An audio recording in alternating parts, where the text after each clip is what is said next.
ঠিক আছে, মোটামুটি 17 মানে 15 জন মতো জয়েন করেছো। আস্তে আস্তে জয়েন করো, ক্লাসটা তাহলে শুরু করি। তো তোমাদের এই সেমিস্টারে যে সাবজেক্টটা পড়াবো সেটা হচ্ছে অ্যাডভান্সড কমিউনিকেশন। তো সিলেবাস দেখেছো? হুম, সবাই সিলেবাস দেখেছো? রেসপন্স করো। হ্যাঁ দেখেছি। আচ্ছা, কিছু জানো মনে হচ্ছে নাকি সব নতুন লাগছে? কিছুই কিছু জানো কিছু না? জানা আছে। কিছু কিছু জানো, আচ্ছা ঠিক আছে। দেখো আমি সিলেবাসটা একটু ওপেন করেছি।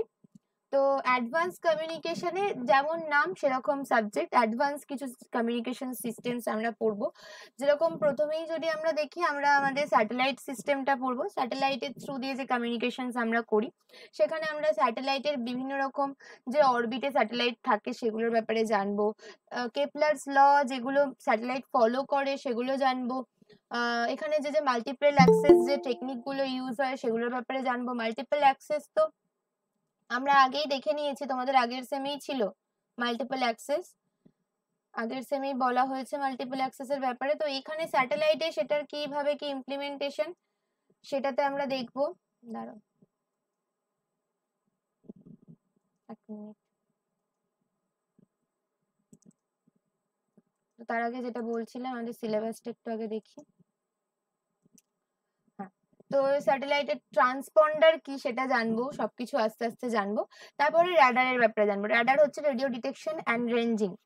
তো সেটা কি হয়, র্যাডারের জিনিসপত্র জানবো, র্যাডার কিভাবে কাজ করে, র্যাডারের ফাংশনস জানবো, আর যা যা আছে। তারপরে আমরা একটু মোবাইল কমিউনিকেশনে আসবো। তো এই মোবাইল কমিউনিকেশনে তোমাদের আলাদা করে সাবজেক্টও আছে, মোবাইল কমিউনিকেশন, যেটা তোমাদের একটা ইয়ে আছে, তোমাদের ওখানে সাবজেক্ট, ওটা তোমাদের কম্পালসারি সাবজেক্ট না, অপশনাল অপশনাল। সাবজেক্ট। হ্যাঁ, অপশনাল সাবজেক্টের মধ্যে পড়ছে। যারা যারা নিয়েছো তারা মোবাইল কমিউনিকেশন তো ইন ডিটেলসে পড়বেই, স্যার পড়াবেন ইন ডিটেলসে।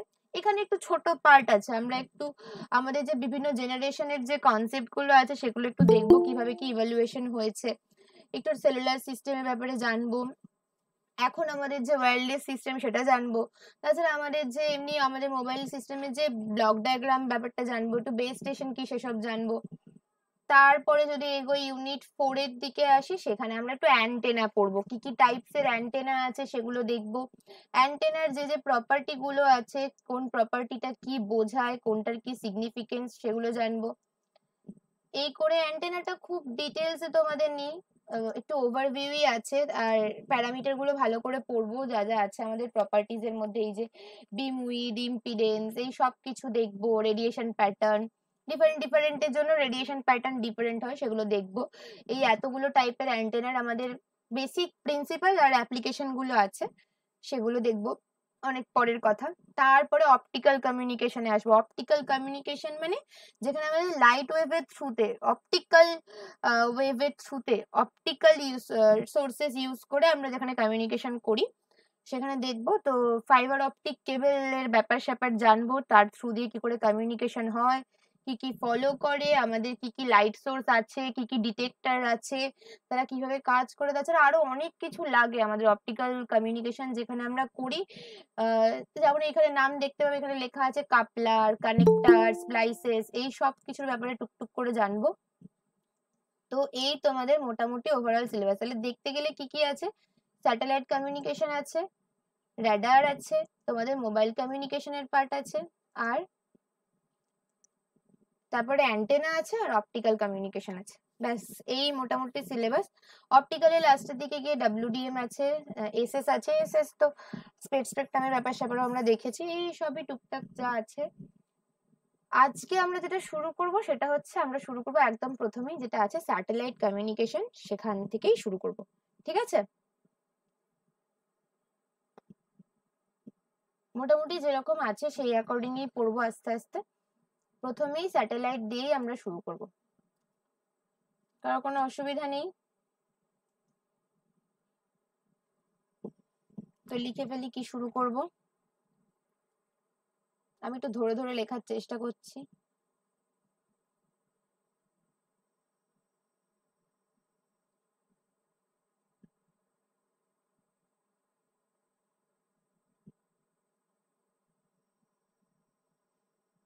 Satellite communication. তো দুটো টার্ম পেয়েছি, ফার্স্ট স্যাটেলাইট আর সেকেন্ড কমিউনিকেশন। তো স্যাটেলাইট কি আর কমিউনিকেশন কি? তো স্যাটেলাইট কি না বলতে পারলেও কমিউনিকেশন কি তোমরা বলতে পারবে, অলরেডি পড়ে ফেলেছো, দুবার পড়ে ফেলেছো, তো বলো কমিউনিকেশন কি?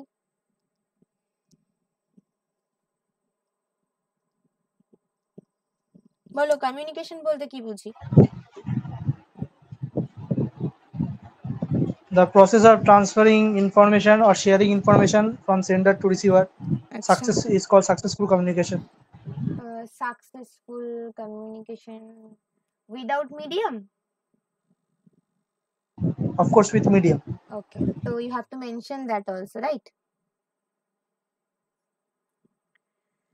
Okay, তাহলে কি হলো, সেন্ডার থাকবে, রিসিভার থাকবে, তাদের মধ্যে ইনফরমেশনের এক্সচেঞ্জ হবে থ্রু মিডিয়াম, সেটা ওয়্যার্ড হতে পারে, ওয়্যারলেস হতে পারে, তাই তো? আচ্ছা, তাহলে এবার স্যাটেলাইট কি? স্যাটেলাইট কি? Any object which revolves around another object is called the satellite.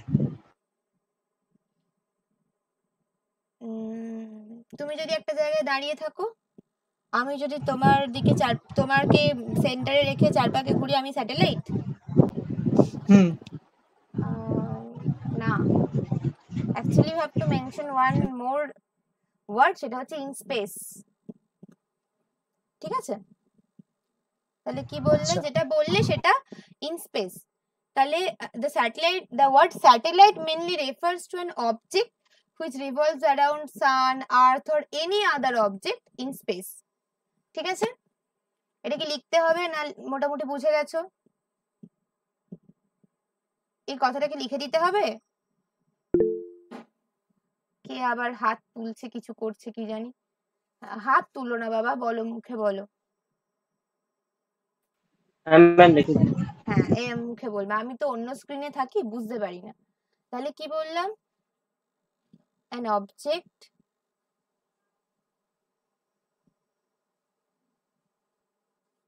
that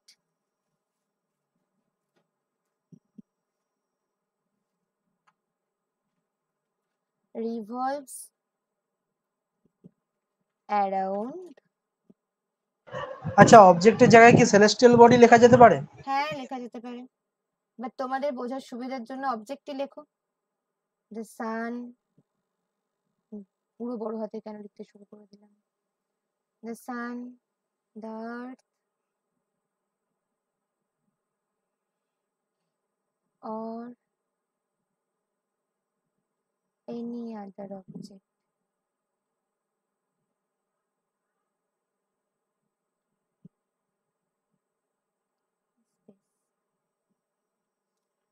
তাহলে এটুকু বুঝলাম স্যাটেলাইট কি, কমিউনিকেশন কি সেটুকু জানলাম। তাহলে স্যাটেলাইট কমিউনিকেশন কি? স্যাটেলাইট কমিউনিকেশন কি? Process of exchanging information with the help of satellite. It's called satellite communication. Process of exchanging information, হ্যাঁ বলতে পারি আমরা, মানে basically the information, when information takes place between two earth station or sender and receiver with the help of a satellite, তাই তো, বা through a satellite। স্যাটেলাইটের through দিয়ে যখন এটা কমিউনিকেশন প্রসেস হচ্ছে, সেটা স্যাটেলাইট কমিউনিকেশন। আচ্ছা, এবার তোমাদের যখন ডিজিটাল পড়াই বা যখন আগেও অ্যানালগ পড়েছো, আমি ডিজিটাল পড়েছি যখন, তখন আমি ব্লক ডায়াগ্রাম এঁকেছি, যখন স্যার পড়িয়েছেন অ্যানালগ, তখন অ্যানালগের ব্লক ডায়াগ্রাম এঁকেছো, দেখেছো অনেক কম্পোনেন্ট আছে, কমিউনিকেশন সিস্টেমের অনেক কম্পোনেন্ট আছে, তাই তো? তো তোমরা বলো তো স্যাটেলাইটটা ঠিক কোন কম্পোনেন্টের মধ্যে পড়ছে? আচ্ছা, এটা কমিউনিকেশন, বেসিক কমিউনিকেশন সিস্টেমে কি কি ব্লকস থাকে? ব্লক ডায়াগ্রামটা মনে করে কেউ একটু বলো, কি কি ব্লকস থাকে?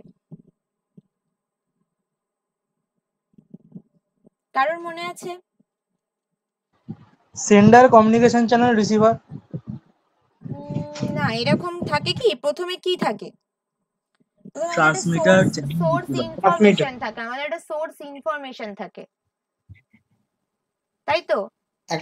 একটা অ্যান্টেনা থাকবে রিসিভিং সেকশনে, আর একটা অ্যান্টেনা থাকবে ট্রান্সমিটিং সেকশনে। অনেক বড় কথা, পরের কথা, আগে তো সোর্স ইনফরমেশনটা আসতে হবে, হ্যাঁ ম্যাম, ইনফরমেশন সোর্স। তারপর ট্রান্সডিউসার, একদম একদম। তারপরে তারপরে চ্যানেল। তারপর না, তারপর ট্রান্সডিউসারের পরে চ্যানেল কে পাঠাবে, তাকে তো সেন্ড করতে হবে, তার জন্য তো ট্রান্সমিটার লাগবে, ট্রান্সমিট করতে হবে। তো আমি তো ট্রান্সডিউসার দিয়ে কি করলাম, এক্সচেঞ্জ করলাম, ইলেকট্রিক্যালি বানালাম জিনিসটাকে। এবার সেটাকে তো আমাকে কাউকে পাঠাতে হবে। তুমি যদি জিনিসটাকে কনভার্ট করে নিজের কাছে রেখে দাও তাহলে তো কমিউনিকেশন হলো না, তোমাকে পাঠাতে হবে, তার জন্য ট্রান্সমিটার। তারপরে আসবে চ্যানেল, তারপরে ওদিকে চ্যানেলের ওপার, চ্যানেল পেরিয়ে চলে গেলে চ্যানেলের ওপারে আসবে হচ্ছে আমাদের প্রথমে রিসিভার, তারপরে সেখান থেকে প্রথমে আউটপুট ট্রান্সডিউসার, তারপরে ফাইনাল আউটপুট। তাই তো, এটা ছিল মোটমাট ব্লক ডায়াগ্রাম, ছিল এটা। হ্যাঁ, আচ্ছা, এখানে কোনটা তোমাদের মনে হচ্ছে যে কোন জায়গাটায় স্যাটেলাইটটাকে রাখাটা যাবে, কোন জায়গায় স্যাটেলাইটটা বসবে? চ্যানেলে, কমিউনিকেশন চ্যানেলে। চ্যানেলে কি হিসেবে কাজ করবে? আচ্ছা, এবার মনে করে বলো, চ্যানেলের মধ্যে কি থাকতো? চ্যানেলের মধ্যে কিছু রেখেছিলাম কি? ডিজিটালের প্রথম ক্লাসে বলেছিলাম কিছু একটার কথা। ওয়্যার বা ওয়্যারলেস চ্যানেল। ওয়্যার বা ওয়্যারলেস চ্যানেল, তার সাথে স্যাটেলাইটের কি সম্পর্ক? স্যাটেলাইটের প্রথম কথা ওয়্যারের কথা আসছেই না, ওয়্যারলেস ব্যাপারটা।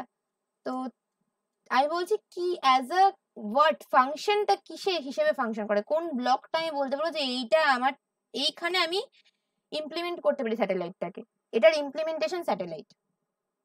চ্যানেলের মধ্যে কোনো ব্লক করেছিলে না, চ্যানেলের মধ্যে অ্যান্টেনা নেই। ও যে বলেছে চ্যানেল, সে ঠিক বলেছে, চ্যানেলের কোথাও একটা পার্ট, স্যাটেলাইটটা চ্যানেলের কোনো একটা পার্ট। চ্যানেলে কোনো একটা ব্লক করেছিলে, একটাই ব্লক করেছিলে। রিজেনারেটিভ রিসিভার যেটা ছিল ওটা কি ছিল, কি জোরে বলো? রিজেনারেটিভ রিসিভার যেটা ছিল ওটা, রিসিভার ছিল না, রিপিটার ছিল, রিপিটার। হ্যাঁ রিপিটার অথবা রিজেনারেটর। রিজেনারেটর অথবা রিপিটার না, রিজেনারেটিভ রিপিটার। রিপিটার যেটা আমাদের চ্যানেলের মধ্যে ছিল। Satellite is nothing but a repeater, basically একটা রিপিটার, কিন্তু আমরা এটাকে শুধু রিপিটার বলি না, এটা একটা মাইক্রোওয়েভ রিপিটার, যেহেতু মাইক্রোওয়েভ কমিউনিকেশন হয়, মাইক্রোওয়েভ রেঞ্জে স্যাটেলাইটের কমিউনিকেশন হয়, মাইক্রোওয়েভ রিপিটার। কিন্তু শুধু রিপিটার না, ওই যে সিলেবাসে একটা টার্ম বললাম, ট্রান্সপন্ডার বলি আমরা। রিপিটার কি করতো, সিগন্যালের স্ট্রেংথটাকে বাড়িয়ে দিয়ে মানে কি, আবার অরিজিনাল সিগন্যালের লেভেলে পাঠিয়ে দিত, করে তারপর আবার রিট্রান্সমিট করতো, তাই তো? কারণ মাঝে যখন সিগন্যাল স্ট্রেংথটা আমার কমে যেত, তো তখন ওই জন্য ওখানে ওটাকে ইউজ করা হতো, ও আবার সিগন্যাল স্ট্রেংথটাকে ঠিকঠাক করে দিয়ে আবার পাঠিয়ে দিত। তো আমাদের স্যাটেলাইটটা ইউজ হয় আমাদের কমিউনিকেশন চ্যানেলে কিরকম ভাবে ইউজ হয়? আচ্ছা, দুটো আর্থ স্টেশন থাকে, তাদের মধ্যে কমিউনিকেশন হচ্ছে। একটা আর্থ স্টেশন থেকে ধরো এই একটা, এটা ধরো আমাদের আর্থের কার্ভেচার,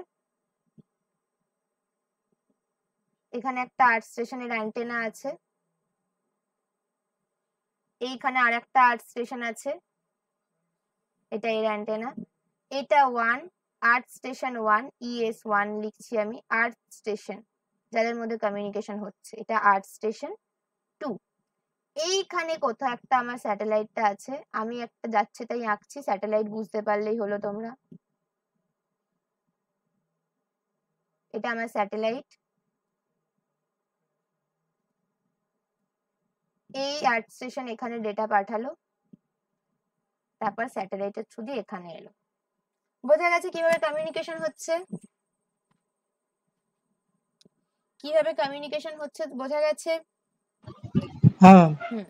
তো এবার এরকম ভাবে কমিউনিকেশন হয়। এখানে কেন বলছি শুধু রিপিটার বলি না, কেন ট্রান্সপন্ডার টার্মটা ইউজ করি সেটা পরে আসছি। তার আগে বলি স্যাটেলাইটের দরকার কেন পড়লো। তোমরা স্যাটেলাইট হওয়ার আগে আমাদের আর্লিয়ার স্টেজে কিরকম প্রপাগেশন হতো, তোমরা ওয়েভ প্রপাগেশন পড়েছো প্রিন্সিপাল অফ কমিউনিকেশনে, তাই তো? 3rd semester. হ্যাঁ ম্যাম। ওখানে আমরা কি পড়েছিলাম? Sky wave, ground wave propagation. Sky wave propagation, ground wave propagation, এই দুটো পড়েছিলাম আমরা আগে এই দুটো হতো যখন স্যাটেলাইট হয়নি, স্যাটেলাইটের আগের কথা, ঠিক আছে? স্যাটেলাইটের আগের কথা এই দুটো হতো। এবার সমস্যা কি, এইখানে যে সমস্যাটা হতো সেটা হচ্ছে আমাদের লাইন অফ সাইট কমিউনিকেশন। এই যে আমাদের আর্থের কার্ভেচারটা এরম বেঁকে গেল, তো যেই মুভমেন্টে এরম বেঁকে যাচ্ছে তখন আর এদের মধ্যে ধরো এইখানে না হয় এইখানে থাকলে কমিউনিকেশন করতে পারলো, এই যদি এখানে থাকতো তাহলে কি আর ওয়েভটা পৌঁছতো? সে তো বাইরে চলে গেল, এখান দিয়ে ওয়েভ যেতে যেতে অ্যান্টেনার রেঞ্জের বাইরে চলে গেল, এইখানে অ্যান্টেনা, এখান দিয়ে ওয়েভ পাস হয়ে গেল। তাহলে কি আর আমার রিসিভার যে রিসিভিং স্টেশন আছে সে কি আর রিসিভ করতে পারলো? তো আমরা লাইন অফ সাইট বলতে কি বুঝি? যেটা আমরা দেখতে পাচ্ছি, তাই তো? তো আমাদের যখন আগে স্কাই ওয়েভ আর গ্রাউন্ড ওয়েভ ছিল, তাতে আমাদের সমস্যা এটাই ছিল যে আমাদের লাইন অফ সাইট প্রপাগেশন এই এই একটা আমাদের ড্রব্যাক ছিল। কিন্তু স্যাটেলাইটের থ্রু দিয়ে হয়েছে কি, আমি এই স্যাটেলাইটের থ্রু দিয়ে সিগন্যালটা এখানেও পাঠাতে পারি, দেখো পারছি পাঠাতে। বা স্যাটেলাইটটা যদি আরেকটু এর পাশে বসানো থাকতো, তাহলে এখান থেকে এখানে যেত, এখান থেকে এখানে চলে আসতো, আসতো তো। অডিওতে তখন রেঞ্জটা অনেক বেড়ে যায়। হ্যাঁ, তাহলে কিসের রেঞ্জ বেড়ে যায়? এই দেখো, আগে ছিল এইখান থেকে এইটুকুর মধ্যে থাকলে ওরা কাজ করতে পারতো, মানে ডিস্টেন্স এইটুকু হলে, যে এই আর্থ স্টেশন থেকে এই আর্থ স্টেশনের ডিস্টেন্স এইটুকু হলে কমিউনিকেশন পসিবল হলো, তাহলে রেঞ্জের বাইরে চলে গেল, ওয়েভটা আর ওরা রিসিভ করতে পারছে না, আমার আর্থ স্টেশনের ওয়েভটা রিসিভ করতে পারছে না। তো তখন কি হচ্ছে, এইখানে আমার ডিস্টেন্সটা এখন কতটা হলো, এখান থেকে এতটা অব্দি ডিস্টেন্সে আমরা কমিউনিকেশন করতে পারছি, তাই তো? এখন এখান অব্দি কমিউনিকেশন করতে পারছি। আচ্ছা, আর্থ স্টেশন কেন বলছি? এই যে আর্থ আর স্পেস দুটো মডিউল নিয়ে কাজ হচ্ছে, তো কিছুটা মডিউল আর্থে আছে, কিছুটা ব্যাপার স্পেসে আছে, তো এটা স্পেস স্টেশন, এটা আর্থ স্টেশন, ঠিক আছে? এই জন্য আর্থ স্টেশন কথাটা বলছি, যে পার্ট গুলো আর্থে আছে, আমাদের পুরো স্যাটেলাইট কমিউনিকেশনের যে পার্টটা আর্থে আছে সেখানটাকে আর্থ স্টেশন বলি, ঠিক আছে? তো যেটা ছিল সেটা হচ্ছে লিমিটেশন হচ্ছে আমাদের গ্রাউন্ড ওয়েভ আর স্কাই ওয়েভ দুটোর ক্ষেত্রেই 1500 কিমি পর্যন্ত ডিস্টেন্স আমরা কমিউনিকেশন করতে পারতাম।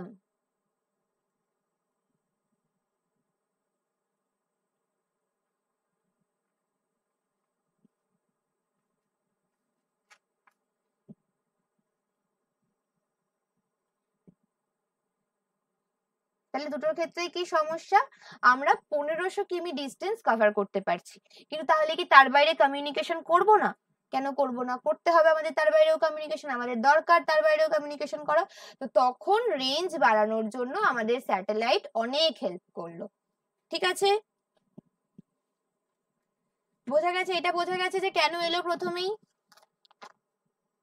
দেখো, হ্যালো হ্যালো, হ্যাঁ শোনা যাচ্ছে। বলুন। বুঝতে পেরেছো তো ব্যাপারটা? শোনা যাচ্ছে। তাহলে যদি বলে যে কতটা কভার হতো স্কাই ওয়েভ আর গ্রাউন্ড ওয়েভ দিয়ে, বলবে 1500 কিমি। 1500 কিমির ওপরের রেঞ্জে আর কভার করা যেত না, তাহলে এতটা লিমিটেশন ছিল। তো আমাদের তো 1500 কিমি অব্দি থেমে থাকলে চলবে না, এখন তো গ্লোবাল জিনিসটা। তো সেই কমিউনিকেশন রেঞ্জ বাড়ানোর জন্য স্যাটেলাইটের কনসেপ্ট আমাদের এলো। তো কবে এলো, কে দিল প্রথমে? এগুলো না পরীক্ষার জন্য না হলেও জানা উচিত আমাদের। তো প্রথম আমাদেরকে এই কনসেপ্টটা দিয়েছিলেন যিনি, তিনি একজন হচ্ছেন ব্রিটিশ সায়েন্স ফিকশন রাইটার একজন, তো রেডিও ম্যাগাজিন রাইটার ছিলেন একজন তিনি। তার নাম হচ্ছে আর্থার, এটা ইউ, হ্যাঁ, আর্থার সি ক্লার্ক। কবে দিয়েছিল প্রথম এই কনসেপ্টটা? উনি দিয়েছিলেন প্রথম, উনি ইন্ট্রোডিউস করেছিলেন এই কনসেপ্টটা 1945 এ, ইন 1945, ঠিক আছে? উনি তো কনসেপ্ট দিয়েছেন, মিটে গেছে, এবার তো আমাদের জিনিসটাকে এক্সিকিউট করতে হবে। প্রথম যে, আচ্ছা আচ্ছা, তার আগে একটা অন্য কথা বলে দিই, স্যাটেলাইট ক রকমের হয় বলো তো? দু রকমের, কি কি? আর্টিফিশিয়াল আর ন্যাচারাল। আচ্ছা, আর্টিফিশিয়াল মানে ম্যান মেড, যেটা বেসিক্যালি, আর ন্যাচারাল মানে যেগুলো আমাদের প্রকৃতি থেকেই পাওয়া, যেরকম আমাদের আর্থের natural satellite moon. Moon. Moon. হ্যাঁ, তো ন্যাচারাল স্যাটেলাইট দিয়ে আমাদের কাজ নেই আপাতত, আমরা স্যাটেলাইটটাকে কমিউনিকেশন পারপাসে ইউজ করছি, তখন আমাদের আর্টিফিশিয়াল স্যাটেলাইট বানিয়েছি আমরা। তো প্রথম যে আর্টিফিশিয়াল স্যাটেলাইট হয়েছিল, কেউ জানো কি নাম তার? ইনস্যাট, না, স্পুটনিক। স্পুটনিক। হ্যাঁ হ্যাঁ একদম, ইন 1957। কারা বানিয়েছিল? রাশিয়া। রাশিয়া প্রথম লঞ্চ করেছিল রাশিয়ান স্যাটেলাইট, ওই মাত্র নাম বললো স্পুটনিক। আচ্ছা, এরপরে আরো হয়েছে, কিন্তু আমরা প্রথমটা জানলাম। আর একটা জিনিস জানবো, সেটা হচ্ছে আমাদের দেশ কখন প্রথম লঞ্চ করলো। আমাদের দেশ প্রথম লঞ্চ করেছিল কি না? আর্যভট্ট। একদম তাই। বাবা অনেক জানে তো দেখছি।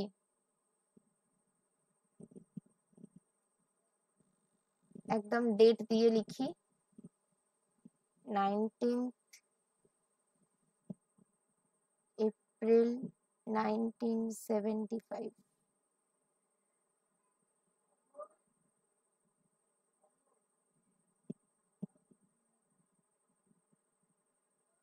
আমাদের ইসরো।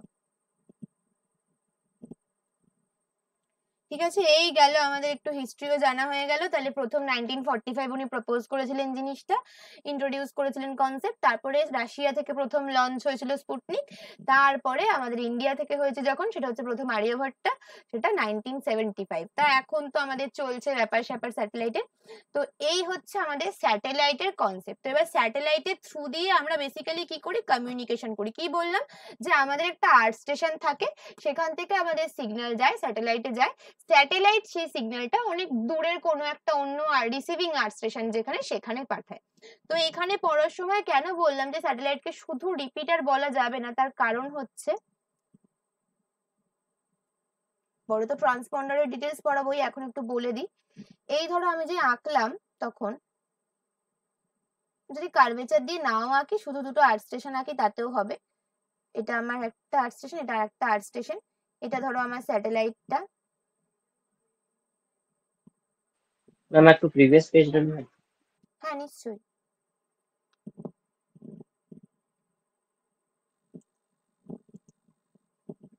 দেখো,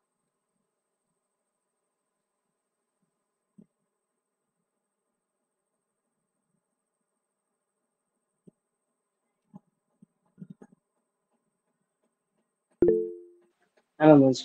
কেউ কিছু বলছো আবার?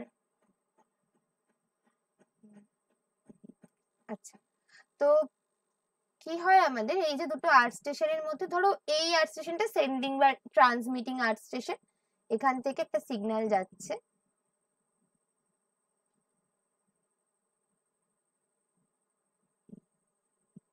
এখান থেকে এই সিগন্যালটা এই আর্থ স্টেশন অব্দি আসবে।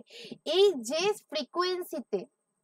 ফ্রিকোয়েন্সিতে আমাদের রিসিভিং, এই সেন্ডিং আর্থ স্টেশন বা ট্রান্সমিটিং যে আর্থ স্টেশন, সেখান থেকে স্যাটেলাইটের কাছে আমাদের যে সিগন্যালটা যাচ্ছে, সেই ফ্রিকোয়েন্সিটাকে আমরা বলবো আপলিঙ্ক। Uplink frequency. সব পড়ে ফেলেছে। আচ্ছা, আর এখান থেকে এই যে যখন স্যাটেলাইট থেকে আমার কোনো যে সিগন্যালটা আমার নিচে আর্থ স্টেশনে আসছে, সেটাকে আমরা বলবো ডাউনলিঙ্ক।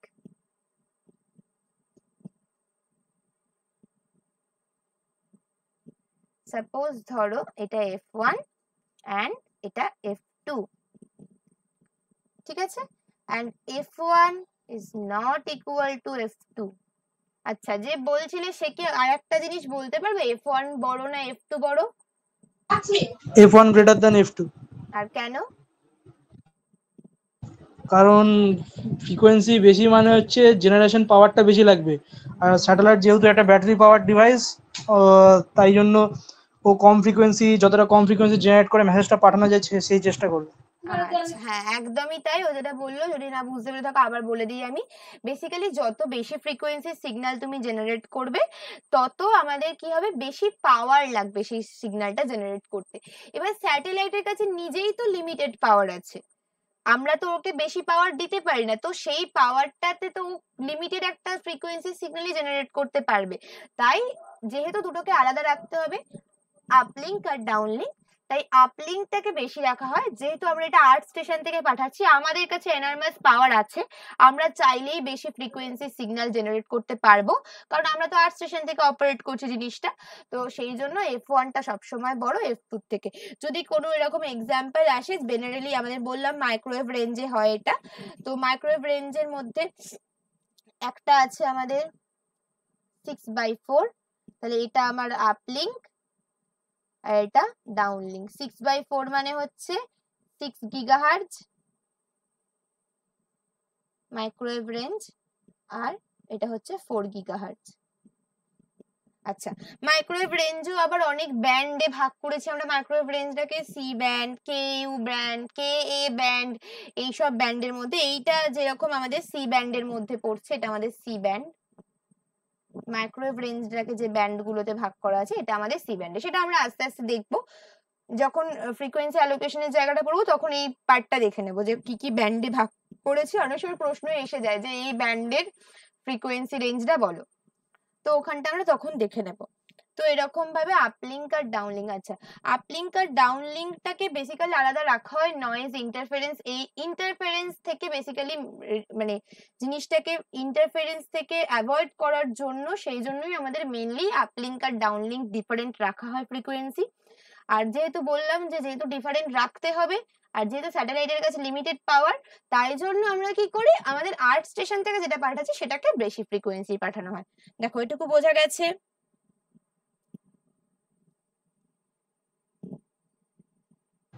হ্যাঁ মিস। তাহলে স্যাটেলাইটকে কেন শুধু রিপিটার বলা হয় না, কারণ এখানে আমরা একটা ফ্রিকোয়েন্সি কনভার্সনও দেখতে পাই। তাহলে এটা একটা ট্রান্সপন্ডার, তো basically the satellite transponder converts the signal into another frequency and sends it down to the second earth station. So basically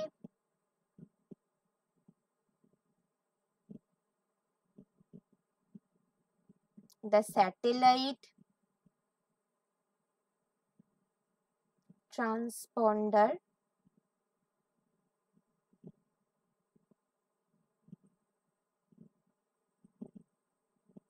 converts the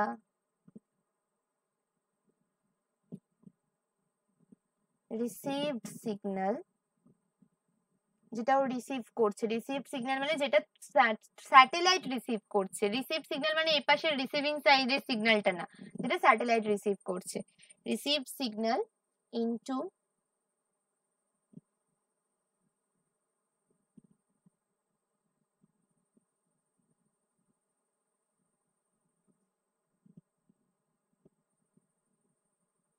another frequency and sends or transmit it back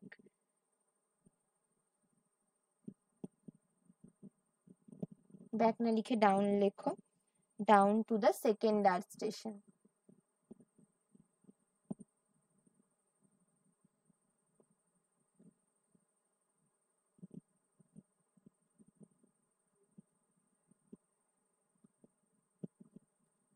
ঠিক আছে, তাহলে আমরা জেনে গেলাম কেন transponder বলবো। ঠিক আছে, আচ্ছা আপলিঙ্ক আর ডাউনলিঙ্ক ফ্রিকোয়েন্সি, যদি আপলিঙ্ক আর ডাউনলিঙ্ক ফ্রিকোয়েন্সি কি ডেফিনেশনটা লিখে দেবো নাকি বলে দেবো? হ্যাঁ ম্যাম লিখে দিন।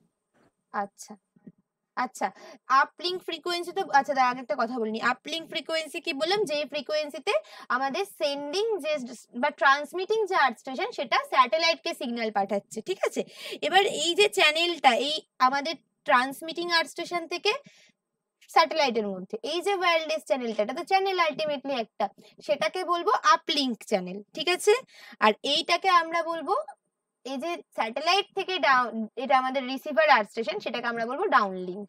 তাহলে এই চ্যানেলটা আপলিঙ্ক আর এই চ্যানেলটা ডাউনলিঙ্ক। বোঝা গেছে? কোনোই অসুবিধা নেই, আপলিঙ্ক ফ্রিকোয়েন্সি চ্যানেলটা আপলিঙ্ক আর ডাউনলিঙ্ক ফ্রিকোয়েন্সি চ্যানেলটা ডাউনলিঙ্ক, মনে রাখা যাবে। তাহলে ফ্রিকোয়েন্সি যদি এরকম ডেফিনেশন দেয়, অনেক সময় বড় প্রশ্নের সাথে ছোট ছোট করে দিয়ে দিতে পারে, লিখে নাও। আপলিঙ্ক ফ্রিকোয়েন্সি বলতে the frequency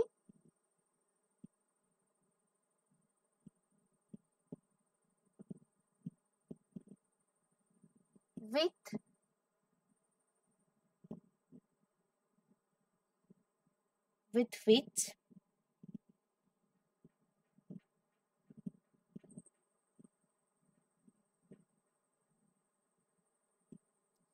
the signal is sent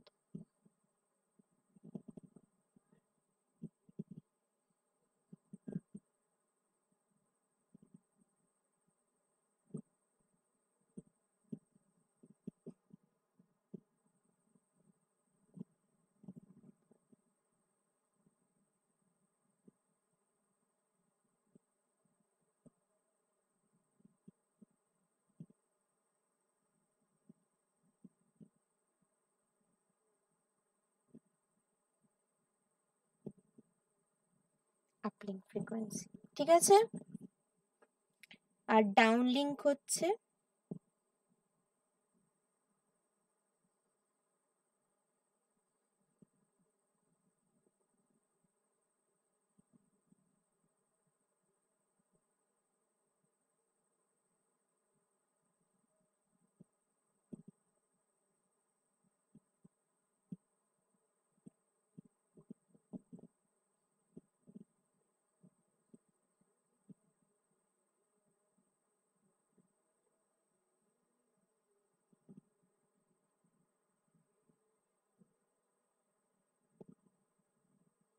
the frequency at which the signal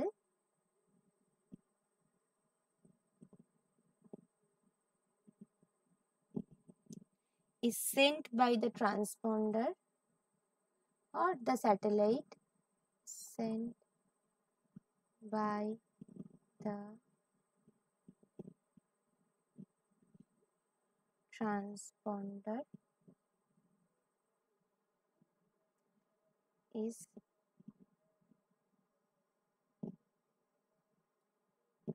called the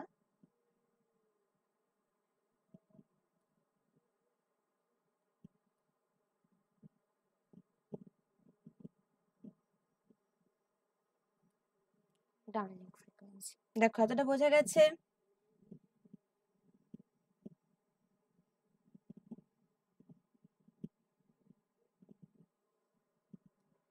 তাহলে কি হলো, স্যাটেলাইট আমরা সব দেখবো, আমরা লঞ্চিং প্রসেস কিভাবে হয়, স্টেশন কিপিং কিভাবে হয়।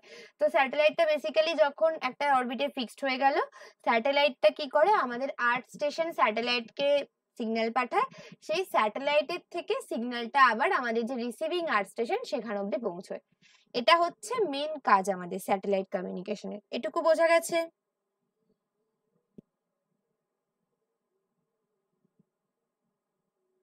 হ্যালো? হ্যাঁ। আচ্ছা, তাহলে এরপরে কিছু অ্যাপ্লিকেশনস দেখি আমরা স্যাটেলাইটে কমিউনিকেশনে কি কি অ্যাপ্লিকেশন, কোথায় কোথায় আমরা ইউজ করি, তোমরা বলো দেখি কে কে জানো। জিএসএম কমিউনিকেশন,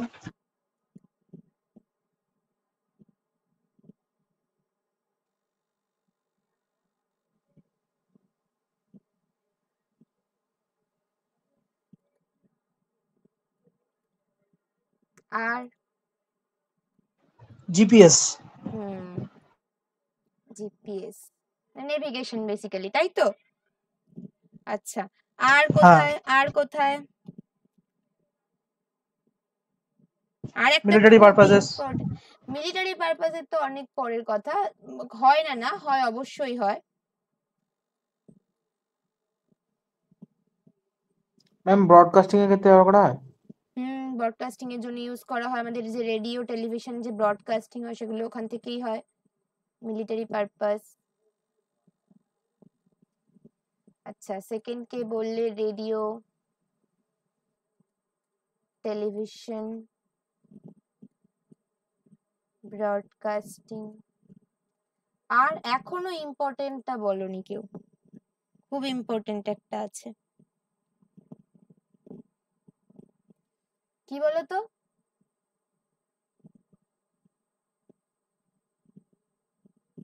আর আইডিয়া নেই। এই যে লিখছি, দেখো আইডিয়া আছে কিনা। আইডিয়া নেই তো না।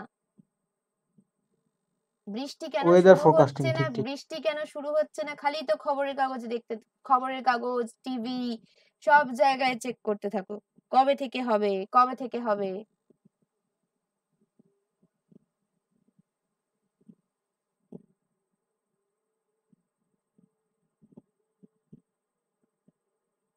এটা তো একটা খুব ইম্পর্টেন্ট অ্যাপ্লিকেশন, তাই না? তো মোটামুটি এছাড়া রিমোট সেন্সিং যেগুলো হয় আমাদের, রিমোট সেন্সিংটাও আমাদের এরম ভাবেই স্যাটেলাইটের থ্রু দিয়ে ইউজ করা হয়। রিমোট সেন্সিং আমাদের অনেক জায়গায় ইউজ হয়, মাইনিং এর কাজে বা আরো যা যা আমাদের আরো যা যেখানে যেখানে রিমোট সেন্সিং এর পারপাস লাগে, আমাদের যে কোনো ওয়াটার বডির কোথাও কিছুতে বা এই সব জায়গাতে, সেই রিমোট সেন্সিং এর কাজে ইউজ করা হয়। তো মোটামুটি অনেক অ্যাপ্লিকেশনস আছে, এটা আমরা বুঝতে পারলাম, তাই তো?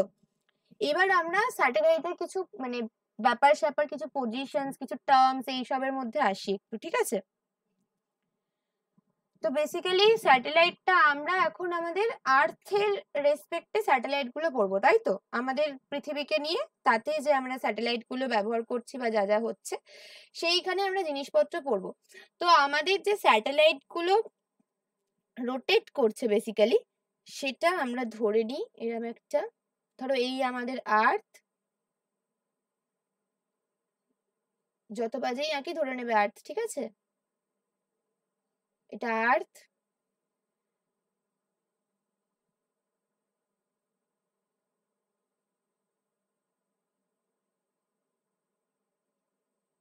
এটা একটা যদি ইলিপ্টিক্যাল অরবিট ধরি, পরের দিন আমি ছবি নিয়ে আসবো।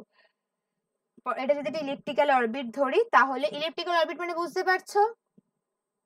ইলিপস পড়েছো সবাই ম্যাথসে? পড়েছিলাম। পড়েছিলাম। আচ্ছা, শেপ বুঝতে অসুবিধা নেই তো কারোর? আমার আঁকার জন্য বাজে হলো, এমনিতে শেপ বুঝতে অসুবিধা নেই তো কারোর ইলিপসের? না না ঠিক আছে। তাহলে আমাদের যেমন সার্কেলের ক্ষেত্রে একটা সেন্টার থাকে, ইলিপসে কি থাকে? ইংলিশে দুটো থাকে। দুটো থাকে। সেন্টার না, ওগুলোকে আমরা কি বলি? ফোকাস। ফোকাস বা ফোকাই, হ্যাঁ ফোকাস থাকে। ফোকাসও বলি, ফোকাইও বলি। তো এরকম কিছু একটা ফোকাস যদি বলি, ফোকাস বললাম, তো ফোকাস থাকে দুটো। তো আমরা এরকম ধরে নিচ্ছি যে এই দুটো ফোকাসের যে কোনো একটায় আর্থ থাকে, ঠিক আছে?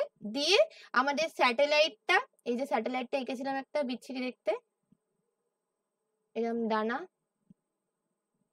ও এরকম ভাবে রোটেট করতে থাকে, ঠিক আছে? কোনো অসুবিধা নেই। তো এরকম ভাবে যদি রোটেট করে, তাহলে আমরা কি দেখব? যে কোনো একটা সময় ও খুব কাছে আসবে,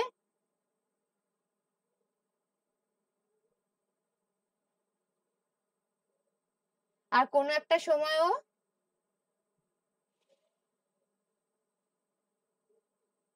খুব দূরে যাবে, তাই তো?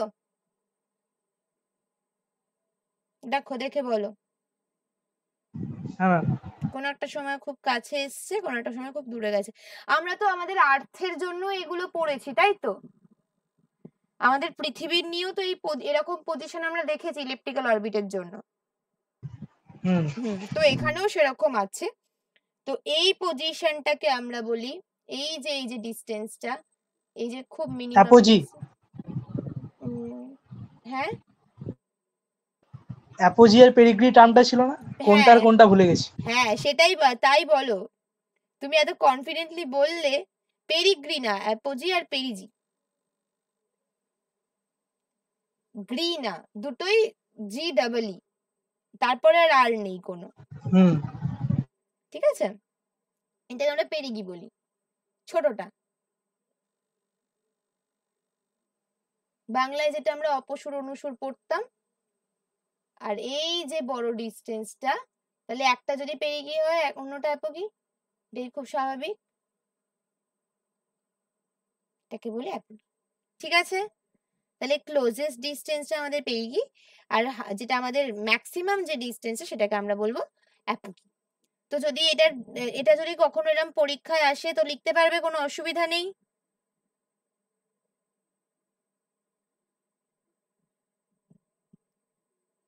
বেসিক্যালি যেটা আমাদের maximum distance from the earth সেটা হচ্ছে অ্যাপোগি, যেটা minimum distance from the earth সেটা হচ্ছে পেরিগি। তো এটা মাঝে মাঝে এটা বলতেই পারে, জিজ্ঞাসা করতেই পারে, তোমাদের স্যাটেলাইটের পজিশন দিয়ে আসতেই পারে। তো এই হচ্ছে বেসিক্যালি পেরিগি আর অ্যাপোগির ব্যাপার। এছাড়া আরো টার্ম দুটো আছে, সেই দুটোও দেখে নি। আচ্ছা, আর্থ নিজের নিজের অ্যাক্সিসের চারপাশে ঘুরছে, তাই তো? রোটেশন করছে, আর্থ রোটেশন করছে তো নিজের অ্যাক্সিসের অ্যারাউন্ড। হ্যাঁ। আচ্ছা, আর স্যাটেলাইটটাও ঘুরছে, মানে রেভলিউশন করছে। যেরকম আর্থ আর সানের রেসপেক্টে রোটেশনের রেভলিউশন হয়, সেরকম এখানেও আছে। এটা একে রেভলিউট করছে, রেভলিউশন হচ্ছে এখানে, আর এটার এখানে রোটেশন হচ্ছে, তাই তো? তো এটার একটা ডিরেকশন আছে, আবার এটারও একটা ডিরেকশন আছে, তাই তো? দুটোরই ডিরেকশন আছে। তো হ্যাঁ মিস। এইখানে আমাদের দুটো টার্ম আসবে, সেই দুটো টার্ম একটু লিখে নেবে। একটা হচ্ছে রেট্রোগ্রেড,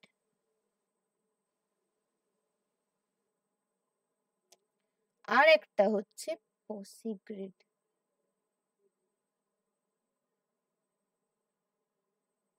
এবার কোনটা কোনটাকে বোঝাচ্ছে, ঠিক আছে? মানে বেসিক্যালি এটা রোটেশন নিয়ে। যদি আমাদের কোনো ক্ষেত্রে হয় যে সেম ডিরেকশনে রোটেশন হচ্ছে,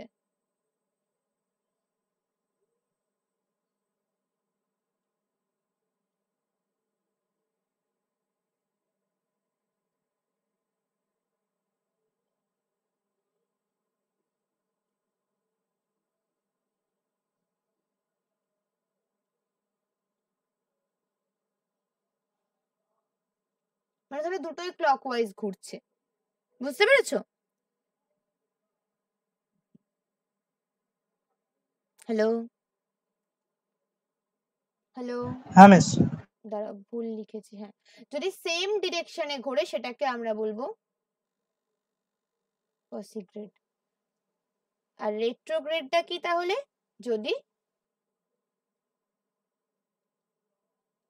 অপোজিট ডিরেকশনে ঘুরে, মানে একজন ক্লকওয়াইজ ঘুরলে, ধরো আর্থ নিজের অ্যাক্সিসের অ্যারাউন্ডে ঘুরছে হচ্ছে ক্লকওয়াইজ, আর স্যাটেলাইটটা ঘুরছে অ্যান্টি ক্লকওয়াইজ, আর্থ ঘুরছে এদিকে, স্যাটেলাইট ঘুরছে এদিকে, তখন হবে সেটাকে রেট্রোগ্রেড পজিশন বা রেট্রোগ্রেড কন্ডিশন বলবো, ঠিক আছে? এটা হচ্ছে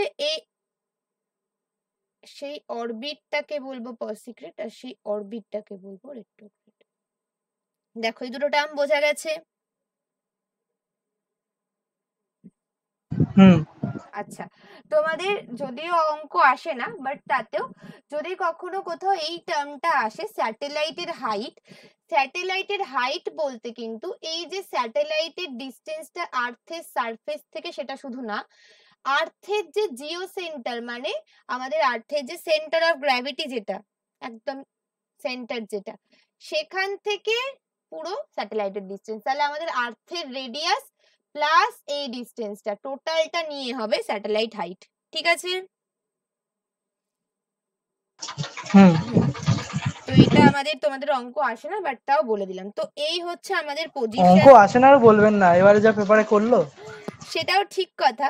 তো তোমাদের যদিও সিলেবাসে অঙ্ক কিন্তু লেখা নেই, তো আমি সেই বুঝেই এগোচ্ছি। তা একবার দেখবো পেপার কিরকম কি হচ্ছে, সে তো দেখেই নেবো, পরীক্ষার আগে থেকেই দেখবো। তো এই হলো আমাদের কি কি জানলাম তাহলে, অ্যাপোকি জানলাম, পেরিগি জানলাম, আমাদের রেট্রোগ্রেড প্রসিগ্রেড জানলাম, আর আমাদের ওই কিভাবে কি স্যাটেলাইটের কমিউনিকেশন হয় তার অ্যাপ্লিকেশন, আপলিঙ্ক ডাউনলিঙ্ক, এগুলো জানলাম। আচ্ছা, এরপরে যেটা তোমাদের প্রথমেই একদম সিলেবাসে আসি, সিলেবাসের প্রথমেই যে টপিকটা লেখা আছে কেপলারস ল। ম্যাডাম। হ্যাঁ বলো। হ্যালো হ্যাঁ বলো। ম্যাডাম, বলছি এর আগের স্লাইডটা একবার দেখান তো। হ্যাঁ নিশ্চয়ই। তোমরা কি কেপলারস ল আগে পড়েছো? 12 ছিল কিন্তু সেরকম ভালোভাবে পড়া হয়নি। 12 ছিল, আমার মনেও নেই, পড়েছি অনেকদিন আগে। হয়ে গেছে ম্যাডাম। আচ্ছা, হয়ে গেছে। 12 ছিল অপশনালে, বাদ দিয়েছিলাম। অপশনালে সে তো স্বাভাবিক, অপশনালে থাকলে কেউ পড়ে? আমি যেরকম বোকা বোকা প্রশ্ন করছি। আচ্ছা, খুবই জ্বালাবে, একটা নয়, দুটো নয়, 3টে ল আছে। 3টে ল পড়বো আমরা এখন, ঠিক আছে? কিন্তু খুব সহজ, 3টে ল খুব সহজ। একটা অলরেডি বলে দিয়েছি গল্প করতে করতে, একটা ল আমাদের জানা হয়ে গেছে, ঠিক আছে? তো প্রথম লটা হচ্ছে, একটু স্পেস দিই, একদম লিখে দিচ্ছি ল গুলো। ফার্স্ট ল, যেটাকে আমরা বলবো ফার্স্ট ল, তো বলি অনেক সময়তেই ফার্স্ট ল দিয়েও প্রশ্ন আসে, বা যেটার আর একটা নাম লিখে নাও, দ্য ল অফ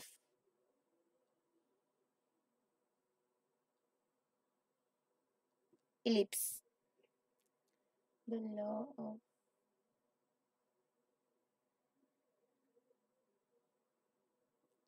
ইলিপস কি বলছে? এটা হচ্ছে কেপলারস ফার্স্ট ল, এটা একদম প্রথম ল, একদম ছোট করে লিখে নাও। ম্যাম, আপনার স্ক্রিন প্রেজেন্টিংটা অফ হয়ে গেল সবার কাছে না, এবার এসছে আবার। না ঠিক আছে।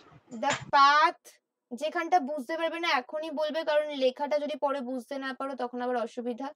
যেখানটা বোঝা যাচ্ছে না আমাকে এখনই বলবে যে ম্যাম এটা একটু মুছে আবার লিখে দিন। The path of the planets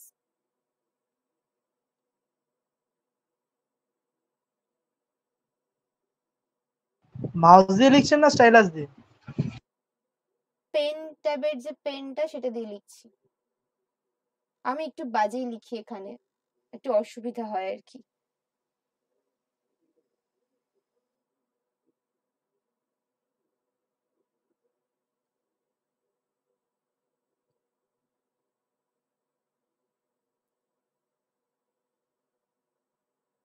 কি লিখলাম? The path of the planets about the sun is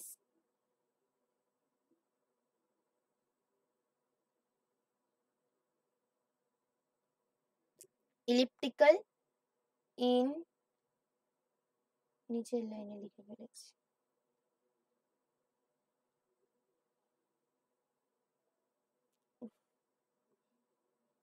এক মিনিট দাঁড়াও তো।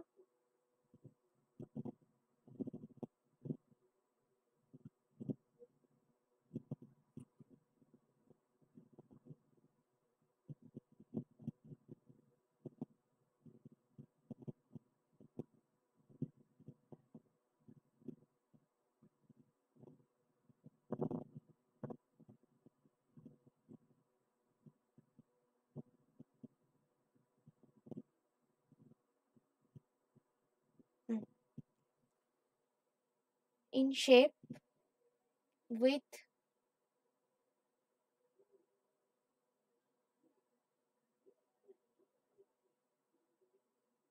তোর কি যে লিখি না, with the sun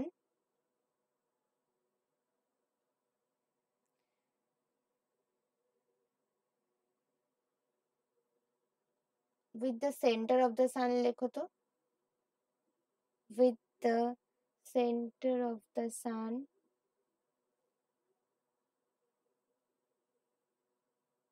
being located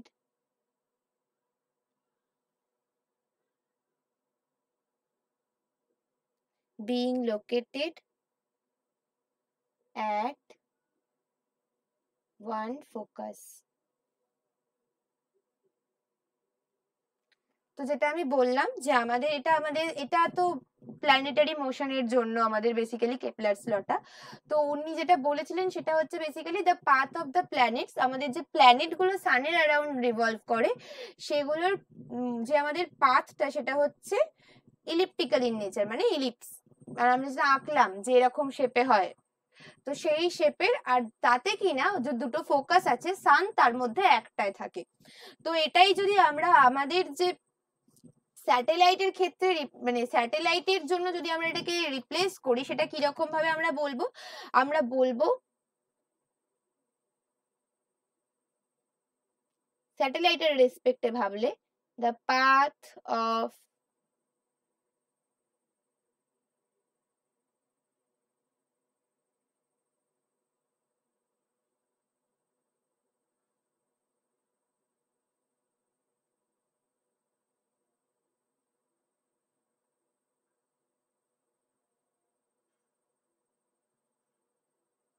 আচ্ছা, এইটা কিন্তু ল এর পার্ট না, এটা আমি তোমাদের বোঝার জন্য বলে দিচ্ছি।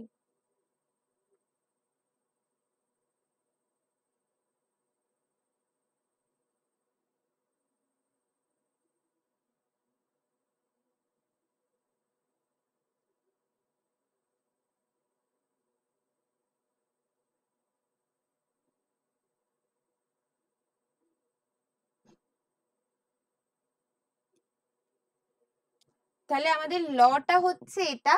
আমাদের জন্য জিনিসটা কিরকম, আমাদের জন্য ব্যাপারটা হচ্ছে স্যাটেলাইটের যে পাথটা সেটা ইলিপ্টিক্যাল, আর যেখানে কিনা দুটো ফোকাসের মধ্যে একটাতে আমাদের আর্থ থাকে।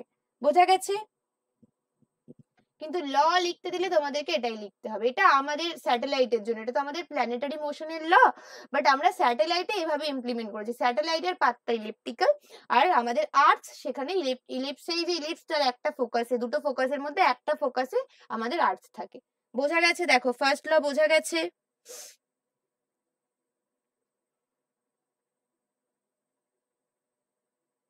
হ্যাঁ তাহলে সেকেন্ড লতে যাই।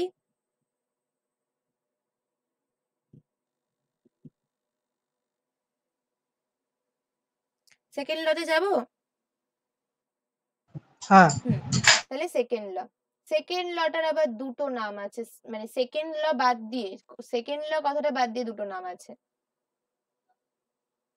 এটা 1, এটা 2। সেকেন্ড লটাকে আমরা বলি দ্য ল অফ মোশন বলি, তাছাড়াও বলি the law of equal areas. দেখো বোঝা যাচ্ছে তো, law of motion, the law of equal areas. দেখো এবার লটা লিখি, লটা লিখছি। হুম an imaginary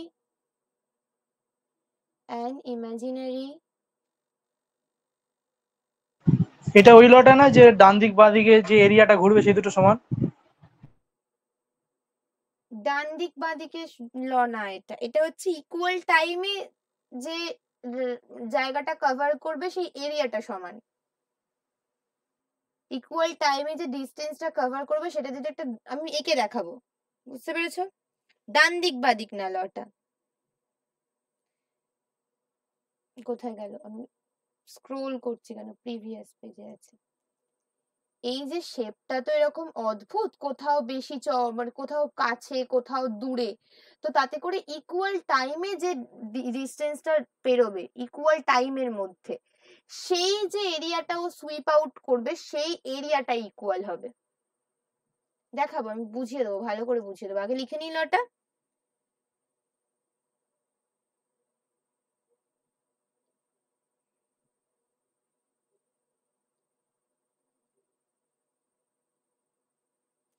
An imaginary line drawn from the center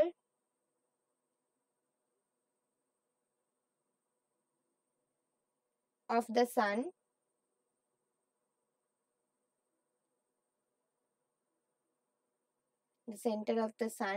to the, এখানে ফাঁকা দিয়ে লিখি, center of the planet। আমি তো বারবার বলছি এগুলো প্ল্যানেট আর সান দিয়ে করা সব, বাট আমাদের জন্য জিনিসটা প্ল্যানেটের জায়গায় হবে স্যাটেলাইট আর সানের জায়গায় হবে আর্থ, আমাদের বোঝার জন্য। Planet will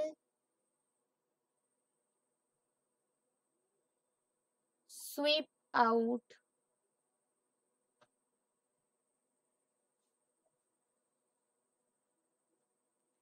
equal areas। এই কথাটার জন্যই লটার নাম equal area law. In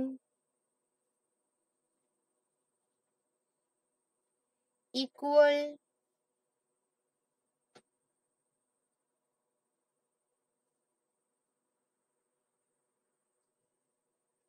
intervals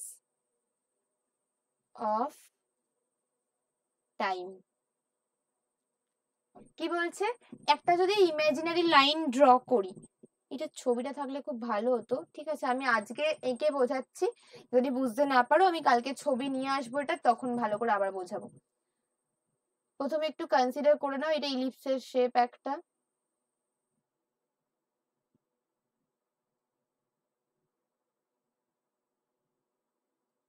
এটা একটা ইলিপসের শেপ ধরে নাও। তাহলে এইখানে যদি ধরে নিই এটা একটা ফোকাস, এটা একটা ফোকাস, ধরো এই পজিশনে আমার আর্থ আছে, আমার স্যাটেলাইটটা একটু বড় করব। আগের ছবিটা আঁকলেই তো হতো, আগে আবার ছোট নতুন থাকে, করে আঁকতে হতো। এখানে এখানে একটু ভালো করে বোঝাতে হবে, আগেরটাতে অনেক কিছু লেখালেখি করে ফেলেছি, এখানে আমার অনেকটা জায়গা লাগবে। এটা একটা স্যাটেলাইটটা আঁকলাম, এইখানে ধরো কি বলছে, equal line ড্রন from the centre of the আর্থ, এটা আর্থের সেন্টার, এখানে গেছে, একটা লাইন ড্র করি, একটা স্ট্রেট লাইন আমি ড্র করেছি, এটা ধরো সেন্টার অফ দ্য স্যাটেলাইট। এবার ধরো এইখান থেকে এইখানে এসছে স্যাটেলাইটটা,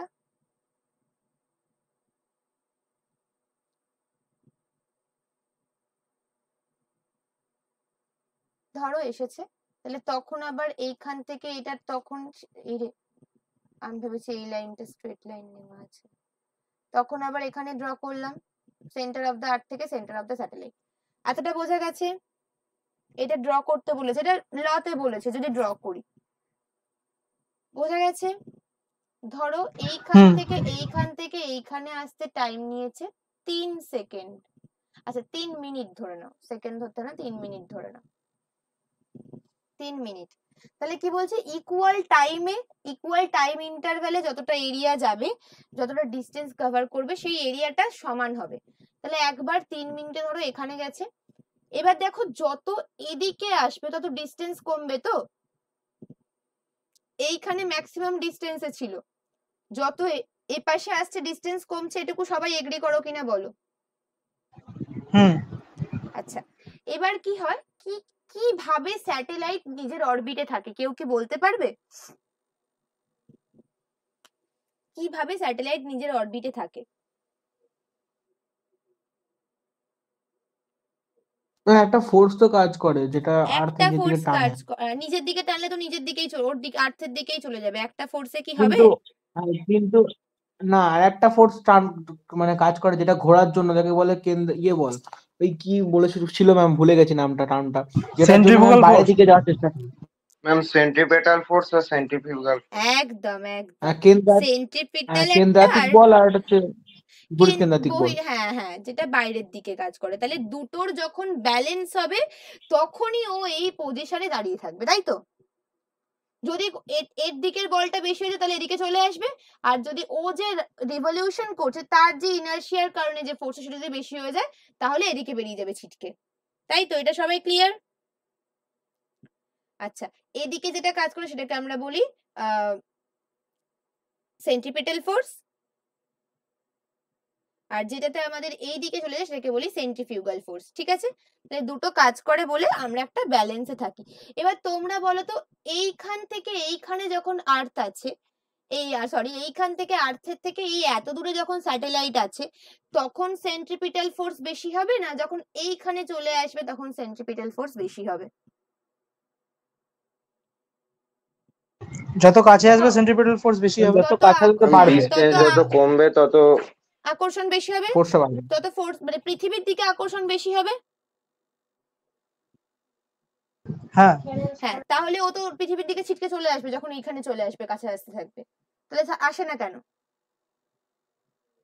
ওর মধ্যে কিছুটা সেলফ ইগনিশন হয় যখন ওই ফোর্সটা ইকুয়ালাইজ করতে, তার জন্য তখন কি হয়, সেলফ ইগনিশন দিয়ে ও কি করে, খায় না মাথায়? ফোর্সটাকে ব্যালেন্স করার চেষ্টা করে। কিভাবে ব্যালেন্স করে বাড়িয়ে দেয়, ফোর্সটাকে বাড়িয়ে দেয়, বাইরের ফোর্সটাকে বাড়িয়ে দেয়। সেন্ট্রিফিউগাল ফোর্স জেনারেট হয় সেখানে। কিভাবে সবকিছু জানছি, কিভাবে ওর কি কাজ করে, সেন্ট্রিফিউগাল ফোর্সটাকে যখন বাড়ায় তখন ওটা কিভাবে বাড়ায়?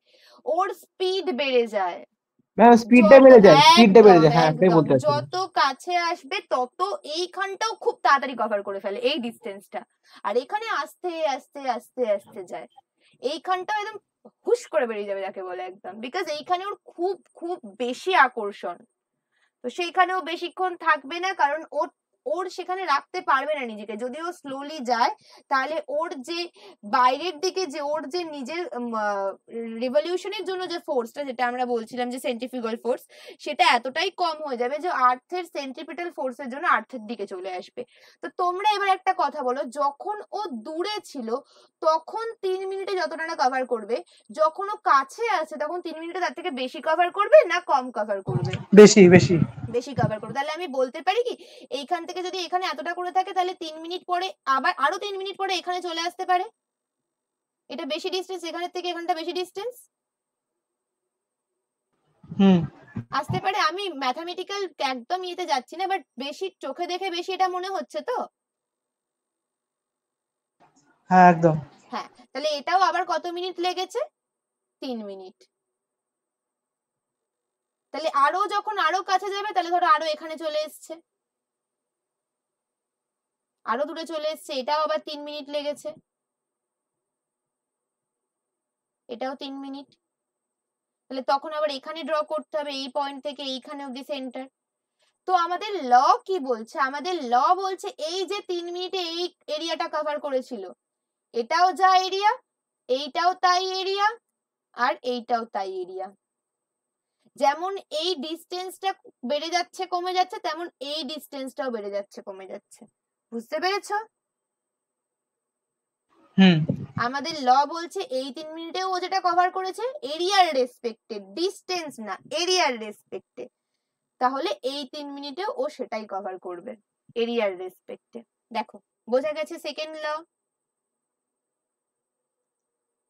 ক্লিয়ার। সবার?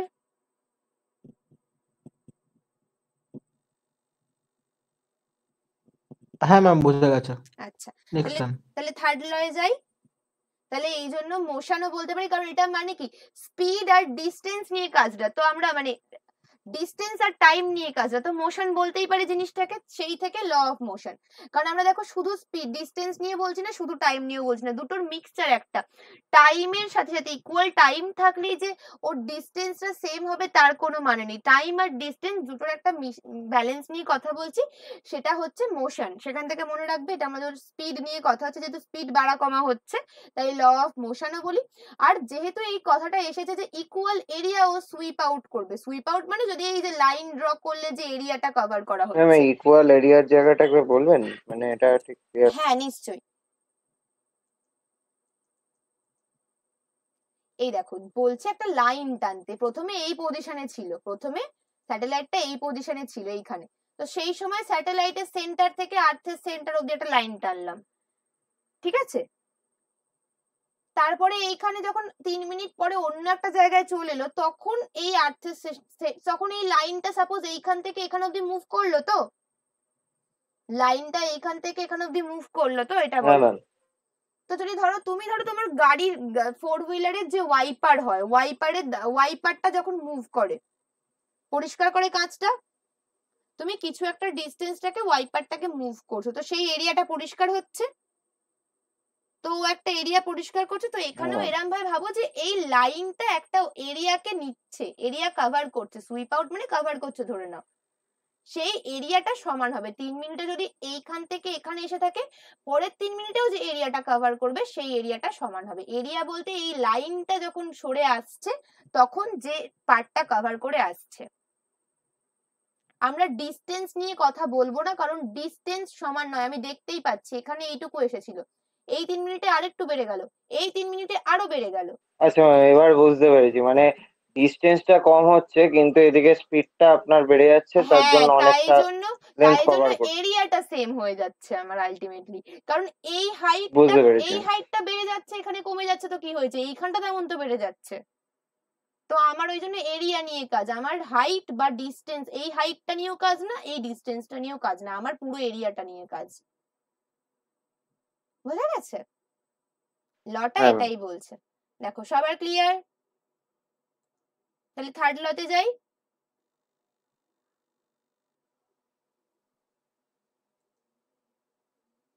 থার্ড ল এরও যেমন থার্ড ল নাম আছে তেমন আরেকটা নাম আছে, আমরা সবকটাই দেখছি একটা নাম দিয়ে ওদের হচ্ছে না। আচ্ছা, তোমাদের কিন্তু শুধু যে ফার্স্ট ল সেকেন্ড ল বলে প্রশ্ন আসে তা না, এই নাম দিয়েও কিন্তু প্রশ্ন আসে, যে ল অফ ইলিপসিস লেখো, ল অফ মোশন লেখো, ঠিক আছে? তো সেই জন্য সবকটা নামই মনে রাখতে হবে, তবে নামগুলো যথেষ্ট সিগনিফিকেন্স আছে। ইলিপসের মানে ইলিপ্টিক্যাল পাথ থেকে ইলিপসিস ল, ঠিক আছে? মোশন বা ইকুয়াল এরিয়া, কারণ ওই মোশন নিয়ে কথা হচ্ছে, বা ইকুয়াল এরিয়া সুইপ আউট করছে সেই নিয়ে কথা হচ্ছে, তাই ওটার ল। আর এরপর যেটা পড়বো সেটা হচ্ছে আমাদের third law.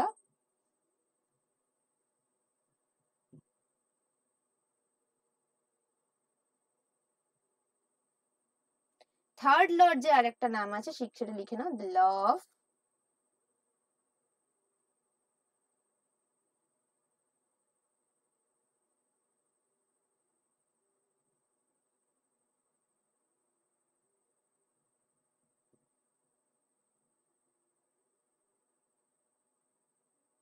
Law of harmonics.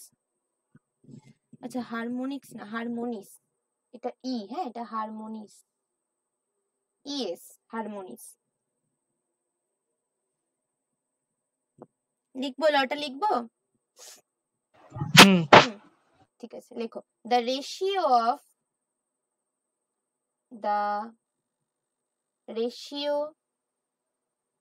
Of the squares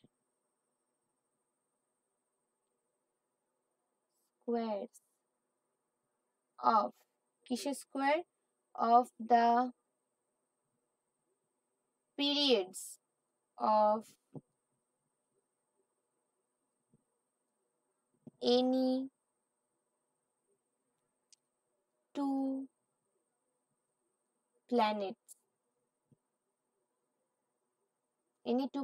আচ্ছা ই আর টি দুটোকে একই লিখে ফেলেছি। প্ল্যানেটস, যেখানটা বুঝতে পারবে না এখনই বলবে, হ্যাঁ আমি তাহলে তখনই মুছে ঠিক করে দেবো। Planets is equal two the ratio of the cubes of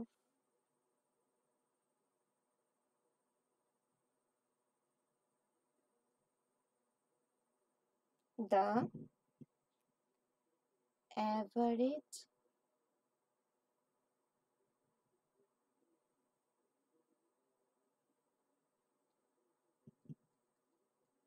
দা না লিখে লেখো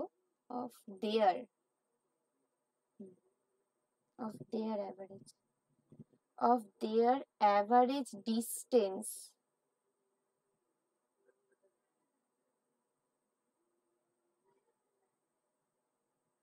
from the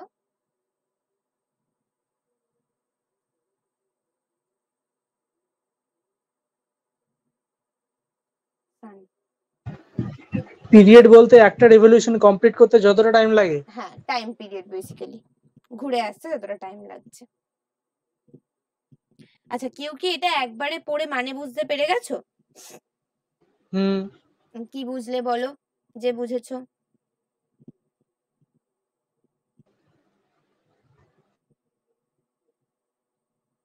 কে বললে কই গেলে? হ্যাঁ বলছি, যদি দুটো বডি যাদের টাইম পিরিয়ড T1 আর T2 হয়, তাহলে T1 square by T2 square is equal to, তাহলে ও যখন T1 আর T2 ধরলে তখন আরেকটা জিনিস ধরে নিতে হতো। এবার ইজিক্যাল টু বলে দিয়ে আর ধরবে? সেই তো ডিসটেন্সটা তো কমন হয়ে যাচ্ছে দুজনের জন্য। ডিসটেন্স তো ধরে নাও, ডিসটেন্স কমন কেন হবে? ও আর্থ আর মার্স একই অরবিট দিয়ে রোটেট করে, দুটো প্ল্যানেট, দুজনের ডিসটেন্স এক হয়? দুটো না আলাদা না আলাদা আলাদা হবে। প্ল্যানেট, তাহলে তুমি যখন ধরবে যে T1 আর T2 তখনই ডিসটেন্সটা ধরে নেবে D1 আর D2। ঠিকই বলছি। D1 D2 ডিসটেন্স আলাদা কি করে হচ্ছে? ওদের দুজনের মধ্যে ডিসটেন্সটা তো কমনই হচ্ছে। ওদের দুজনের মধ্যে ডিসটেন্স বলেনি তো, কি লিখেছে? and their average distances from the sun। ও আচ্ছা আচ্ছা, সান দেখিনি, লক্ষ্য করি। এই রে, মানছি বাজে লিখি, তা বলে লক্ষ্যই করলেন না। তো ঠিকই এগোচ্ছিলে, বলো এবার বলো।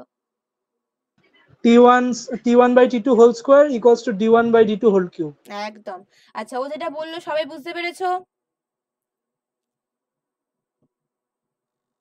সবাই বুঝতে পেরেছো? না বললে আমি বলবো বুঝতে পেরে গেছো সবাই। তাহলে বুঝতে পারো? হ্যাঁ আমি বলবো, নিশ্চয়ই বলবো। আচ্ছা কি বলতে চাইছে? দুটো প্ল্যানেট আছে। আমরা প্ল্যানেট দিয়ে কাজ করি, পরে স্যাটেলাইটের কথায় আসছি। সবসময় জানবে প্ল্যানেট মানে স্যাটেলাইট বলবো আমরা আমাদের কথায়, আর সান মানে আর্থ বলবো। তো আমরা এখন কেপলার ল দিয়েছে প্ল্যানেট নিয়ে, তো প্ল্যানেট বলছি। দুটো প্ল্যানেট আছে যারা সান থেকে ডিস্টেন্স, তো অ্যাভারেজ ডিস্টেন্স কেন কথাটা বলেছে তার আগে বলিনি, কারণ আমরা দেখে নিয়েছি পাথটা কি ইলিপ্টিক্যাল, তাই সব জায়গায় ডিস্টেন্স সমান না, তাই তো? তাই জন্য অ্যাভারেজ ডিস্টেন্স কথাটা ধরেছি। ঠিক আছে, এটুকু বুঝেছো অ্যাভারেজ ডিস্টেন্স কেন? কারণ সব জায়গায় পাথে ডিস্টেন্স, একটা প্ল্যানেট যদি ঘুরতে থাকে সানের রেসপেক্টে, তাহলে সব জায়গায় ডিস্টেন্স সমান না, তাই জন্য এই কথাটা এসেছে অ্যাভারেজ ডিস্টেন্স। এবার ধরো দুটো প্ল্যানেট আছে, একটা প্ল্যানেট আমাদের আর্থ, ধরো ও সান থেকে অ্যাভারেজ ডিস্টেন্স d1, ধরো সান থেকে অ্যাভারেজ ডিস্টেন্স d1। আর আরেকটা প্ল্যানেট আছে মার্স, আমি এগুলোর একদম অ্যাকচুয়াল নিউমেরিক্স নিয়ে দিয়ে এক্সাম্পল লিখে দেব। মার্স, তার ধরো সান থেকে ডিস্টেন্স d2। ঠিক আছে, কারোর কোনো অসুবিধা নেই? আর্থ আর মার্সের ডিস্টেন্স d1 আর d2 ফ্রম দ্য সান, সূর্য থেকে, সান থেকে অ্যাভারেজ ডিস্টেন্স। আর ওর টাইম পিরিয়ড, আর্থের একবার সানকে ঘুরতে, আর্থের একবার সানকে রিভলিউট করতে কত সময় লাগে? t1। আর সেখানেই মার্সের কত সময় লাগে? t2। এটুকু ক্লিয়ার? হুম। তাহলে আমাদের ল কি বলছে? The ratio of the squares of the period of any two planet, square of the period, এইগুলো হচ্ছে time period, time period. The ratio of the square of the time period, তাহলে time period t1 square by t2 square, বা ও যেটা বললো t1 by t2 whole স্কোয়ারও বলতে পারি আমরা। অ্যাকচুয়ালি স্কোয়ারস এর রেশিও বলেছে তো, তো এটা লেখা বেটার। রেশিওর স্কোয়ার বলেনি, তো আমরা t1 square by t2 square লিখলাম। তার একটু ভালো করে লিখি, কি বললো? t1 square by t2 square নিলে সেটা কার সাথে ইকুয়াল হবে? The ratio of the cubes, কোনো কিছুর একটা ঘনমূল কিউবের সাথে, ঘনর সাথে, ঘনমূল না, কিউবের সাথে। কার cube? their average distances from the sun। এই d1 আর d2 টা কি? ওদের সান থেকে distance. these are the average distance from the sun, এটা সান থেকে ডিস্টেন্স। তো তাদের কিউব, তাহলে d1 এর কিউব বাই d2 এর কিউব, এটাই বলতে চেয়েছে। কি যে লিখি, বাই d2 এর কিউব। যদি বুঝতে না পারো এই 2 আর 3 এর জন্য এরকম ব্র্যাকেট দিয়ে লিখতে। বুঝতে পারলে? যে কোনো প্ল্যানেটের টাইম পিরিয়ড গুলোর স্কোয়ারের রেশিও তাদের ডিস্টেন্সের কিউবের রেশিওর সাথে সমান। এবার আমি একটু বলে দিই কিভাবে হচ্ছে। একদম অরিজিনাল ভ্যালু, অ্যাপ্রক্স ভ্যালু নিয়ে কাজ করলে যেটা হবে সেটা হচ্ছে আর্থ আর মার্স নিয়ে যদি আমরা আলোচনাটা করি, মোটামুটি সব প্ল্যানেটের ক্ষেত্রেই মোটামুটি পাওয়া যায় জিনিসটা। তো দেখবো আমরা টাইম পিরিয়ডটা এখানে লিখছি, এটা period in second, distance, average distance কিন্তু, কারণ ইলিপ্টিক্যাল অরবিট তাই সব জায়গায় ডিস্টেন্স সমান না। আচ্ছা ওপরে লিখেই দিই, নাহলে তোমরা বলবে ম্যাম এটা তো ডিস্টেন্স না, আপনি কি লিখেছেন? অ্যাভারেজ ডিস্টেন্স, এটা মিটার। আর কিসের স্কোয়ার? টি স্কোয়ার বাই, একটা প্রশ্ন আছে, ডি স্কোয়ার বা আর স্কোয়ার। হ্যাঁ বলো। t1 t2 টা তো fixed, time period of Earth time period of Mars fixed, কিন্তু এই d1 আর d2 যেটা আছে, প্রত্যেকটা d1 এর জন্য একটা করে d2 পাওয়া যাবে তো? প্রত্যেকটা d1 এর জন্য একটা করে d2 পাওয়া যাবে মানে আর্থ যখন একটা সানের থেকে একটা সার্টেন পজিশন আছে, সেই সময় তো মার্স আর্থের যে কোনো পজিশনে কিন্তু থাকতে পারে। তুমি তো for a particular instant t1 পাচ্ছ না। t1 তো একটা পুরো রেভলিউশনের জন্য t1, তো পুরো রেভলিউশনের অ্যাভারেজ ডিস্টেন্সটাই তো লাগবে তোমার। আচ্ছা তুমি তো, অ্যাভারেজ বলেছে না? হ্যাঁ কারণ তুমি তো t1 টা অ্যাভারেজ, তুমি তো t1 মানে একটা ইনস্ট্যান্ট টাইম না, t1 মানে একটা পুরো রেভলিউশনের টাইম। তো পুরো রেভলিউশনের টাইম আর পুরো রেভলিউশনের ডিস্টেন্সের অ্যাভারেজ, তাহলেই ব্যাপারটা হয়ে গেল। তুমি কখনোই হিসেবটা করতে পারতে না যখন t1 একটা পার্টিকুলার টাইম ইনস্ট্যান্টের ভ্যালু হতো, এখানে সেটা নয়। বুঝতে পেরেছো? তাহলে এটা যদি আমরা ক্যালকুলেট করি, আমরা দেখবো আর্থের টাইম পিরিয়ড যদি আমরা সেকেন্ডে লিখি, এটা আসে হচ্ছে অ্যাপ্রক্স 3.156 ইন্টু, এটা 6 ইন্টু 10 টু দি পাওয়ার 7, এটা 10, হ্যাঁ 10 টু দি পাওয়ার 7 সেকেন্ড।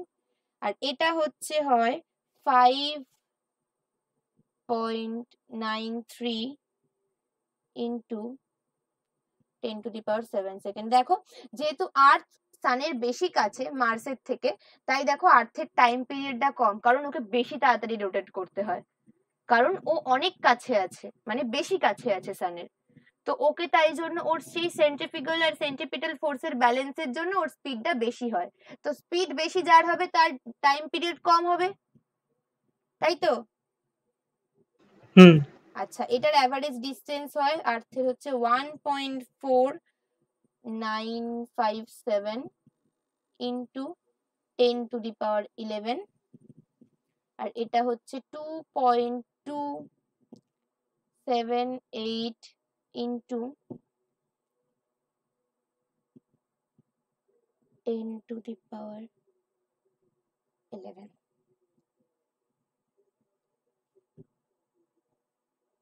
তো এইটা যদি আর্থের কেসে এই ভ্যালুগুলো মনে রাখতে হবে? হ্যাঁ, আর্থের কেসে এই ভ্যালুগুলো মনে রাখতে হবে? না না, আমি জাস্ট এক্সাম্পল দিয়ে বলছি তোমাদের। এটার ভ্যালু আসবে 2.977 ইন্টু 10⁻−19, এইটা আসে ভ্যালু। আর এইটার ক্ষেত্রে যদি করো,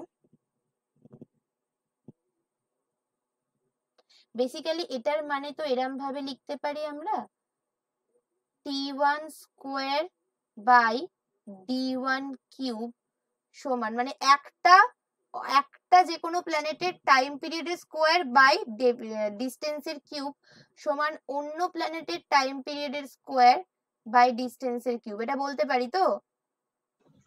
হ্যাঁ।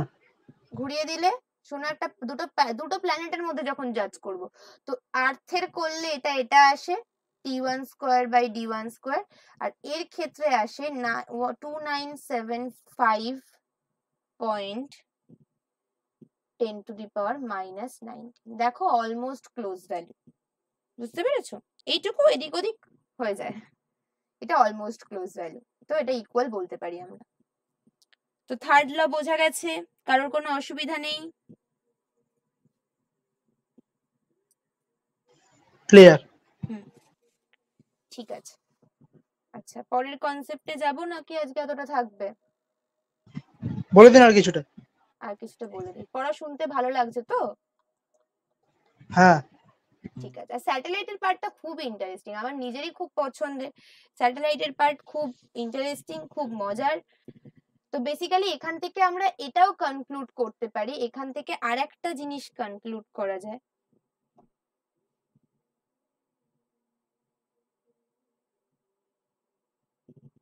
দাঁড়াও 1 মিনিট। আচ্ছা না থাক, তোমাদের এখন ডেরিভেশনে যাব না, এখন তোমাদের যেটুকু আছে সেগুলোই আগে করি, তারপরে পরে দেখা যাবে। আচ্ছা, এরপরে তোমাদের যে পার্টটা আছে সেটা হচ্ছে অরবিটের পার্ট গুলো আছে মোস্ট প্রবাবলি।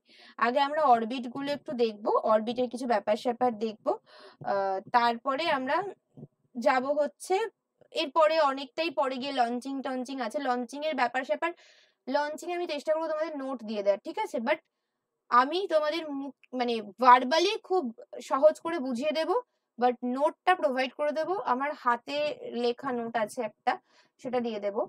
তো সেখান থেকে মুখস্থ করবে ফর এক্সাম পারপাস, এক্সামে লেখার জন্য, বাট বোঝার জন্য আমি ক্লাসে মুখে বলে দেব, সেটুকু মনে রাখবে, আর লেখার সময় তো যেটা লেখা সেটা লিখবে।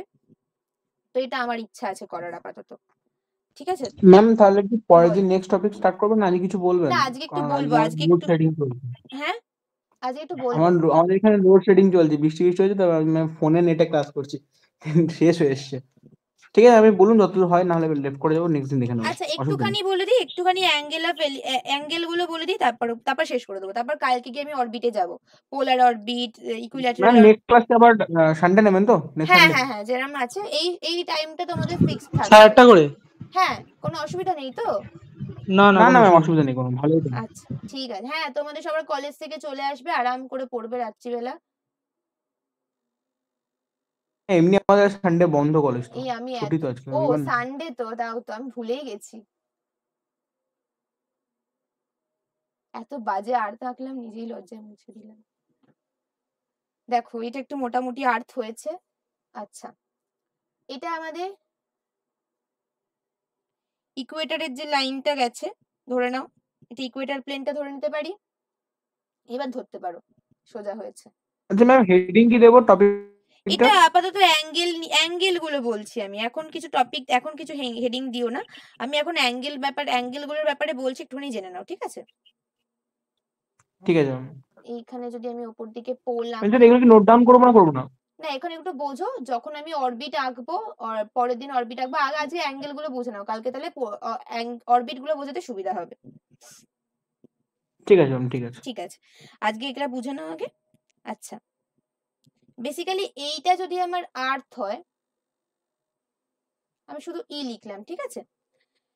আমাদের অ্যাঙ্গেল পড়তে হবে, সেটা হচ্ছে অ্যাঙ্গেল অফ ইনক্লাইনেশন, আর আছে হচ্ছে আমাদের অ্যাঙ্গেল অফ এলিভেশন, ঠিক আছে? এই দুটো টার্ম আমরা দেখবো, angle of inclination, angle of elevation.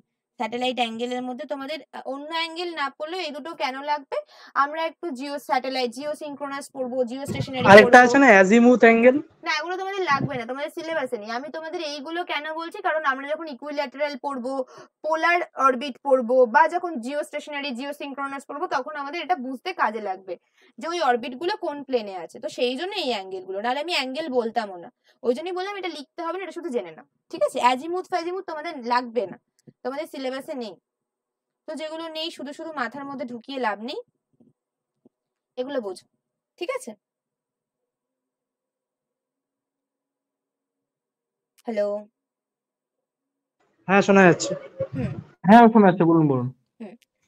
তো বেসিক্যালি এইটা ধরো আমার ইকুইল্যাটারাল, তো ইকুয়েটরের যে প্লেনটা সেটাকে আমরা বলবো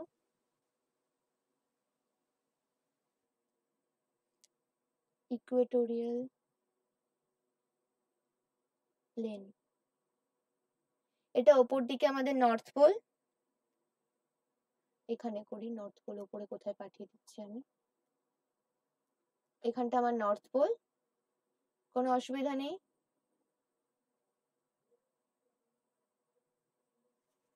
ঠিক আছে, তো বেসিক্যালি অ্যাঙ্গেল অফ ইনক্লাইনেশন যদি আমরা কোনো ডেফিনেশন লিখি, তাহলে বলতে হবে the angle of inclination of A satellite orbit. এগুলো বেসিক্যালি অরবিটের অ্যাঙ্গেল, ঠিক আছে? স্যাটেলাইটের যে অরবিটটা সেটা নিয়ে বলছি।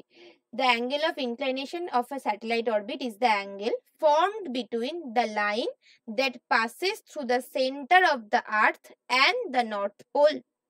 তাহলে এই যে সেন্টার অফ দ্য আর্থ এটা আর নর্থ পোল, এই যে লাইনটা সেন্টার অফ দ্য আর্থ আর নর্থ পোলের মধ্যে দিয়ে একটা লাইন গেছে,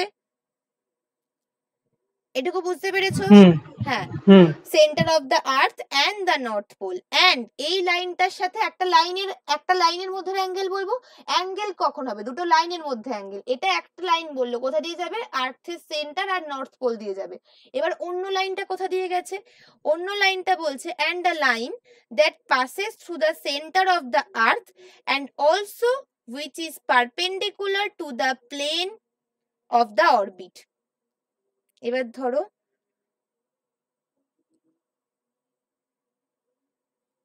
এইখান দিয়ে আমার স্যাটেলাইটটা যখন ঘুরছে 3D স্ট্রাকচারে, তখন ধরো এইরাম ভাবে ঘুরছে, এই প্লেন দিয়ে ঘুরছে, এই প্লেন দিয়ে না, আর্থের সাথে সেম প্লেনে ঘুরছে না, এই প্লেন দিয়ে ঘুরছে, মানে এইখানে কোথাও স্যাটেলাইটটা আছে। 3D তে এটা স্যাটেলাইটের প্লেন, এটা। তাহলে স্যাটেলাইটের প্লেন হচ্ছে এটাকে, স্যাটেলাইটের প্লেনটাকে আমরা বলবো অরবিটাল প্লেন। তাহলে এই যে স্যাটেলাইটের যে সেন্টার, স্যাটেলাইটের যে অরবিট, এই যে স্যাটেলাইটটা যে ঘুরছে এর যে অরবিট, সেই অরবিটের সাথে যখন আর্থের সেন্টার, কি বললাম, সেই অরবিটের সাথে যখন আর্থের সেন্টারটা আমি ড্র করছি, আর এইখানে আমি যখন নর্থ পোলটা আমার আর্থের সেন্টার থেকে আঁকছি, দুটো লাইন পেয়েছি। কোথায়? তিনটে লাইনই কি একে অপরের পারপেন্ডিকুলার? তিনটে লাইন না, দুটো লাইন এঁকেছি। দেখো এই লাইনটা, ইকুইল্যাটারালটা এখন বাদ দাও, ইকুইল্যাটারালটা বাদ দিয়ে শোনো, এই লাইনটা, এই যে এই লাইনটা নর্থ পোল আর আর্থের সেন্টার, এই একটা লাইন, 1 নাম্বার লাইন। আর 2 নাম্বারটা কি? আর্থের সেন্টার আর অরবিটের যে প্লেনটা, আমার স্যাটেলাইটের যে অরবিটের প্লেনটা 3D স্ট্রাকচার তো এটা, সেইখানের যে প্লেনটা তার লাইনটা একটু মুশকিল আছে, ঠিক আছে। একটু মুশকিল আছে জানি। এবার এটা হচ্ছে স্যাটেলাইট আছে, এখানে স্যাটেলাইটটা আছে, স্যাটেলাইটটা এই প্লেন দিয়ে ঘুরছে না, ইকুইল্যাটারাল দিয়ে ঘুরছে না, অন্য অন্য অ্যাঙ্গেলে ঘুরছে। 3D তে ভাবো জিনিসটা, স্যাটেলাইটটা একই প্লেন দিয়ে যাচ্ছে না। তো সেটা যদি হয় তখন এই যে প্লেনটা, এই যে অরবিটের প্লেনটা, এর ওপর এবার আমি লম্ব আঁকবো। এর লম্বটা মোটামুটি এরকম বেঁকে যাবে, কারণ লাইনটাই বেঁকা, লাইনটা বেঁকা। তাহলে এই লম্বটা যখন বেঁকে যাবে, এটাকে ডটেড লাইন দিয়ে আঁকি আমি, এটা নর্মাল। এটা কার সাথে নর্মাল? এই অরবিটাল প্লেনের সাথে নর্মাল। অরবিটাল প্লেন স্যাটেলাইটের প্লেনের সাথে নর্মাল। এই যে আমার নর্থ পোলের লাইন আর এই যে অরবিটাল প্লেনের লাইন, এদের দুজনের মধ্যে যে অ্যাঙ্গেলটা, তাকে আমরা বলবো অ্যাঙ্গেল অফ ইনক্লাইনেশন। দেখো বুঝতে পেরেছো? ক্লিয়ার। এটা তাহলে কি পারপেন্ডিকুলার, কার ওপর? পারপেন্ডিকুলার, কার ওপর? Two orbital. অরবিটাল যে প্লেনটা আছে, এই যে অরবিটাল প্লেন, সেই প্লেনটার ওপর পারপেন্ডিকুলার। তার সাথে আমার এই আর্থের সেন্টার আর নর্থ পোল দিয়ে যে লাইনটা যায়, তাকে আমরা বলবো অ্যাঙ্গেল অফ ইনক্লাইনেশন। দেখো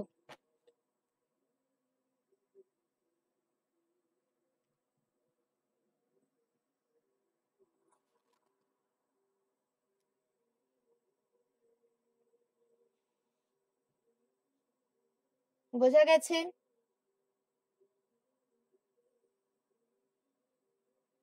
হ্যাঁ, ঠিক আছে, এবার আর একটা অ্যাঙ্গেলে আসবো, সেটা হচ্ছে, আচ্ছা আর একটা অ্যাঙ্গেল কি আজকে পড়াবো না ছেড়ে দেবো? অনেক বেজেও গেছে, আবার আঁকতে হবে ড্রয়িং। ঠিক আছে, অ্যাঙ্গেল অফ এলিভেশনটা কালকে পড়িয়ে দেবো। থাক। ঠিক আছে ম্যাম, তাই থাক ঠিক তাহলে। আছে, দেখো আজকে যতটা পড়িয়েছি বুঝতে পেরেছো?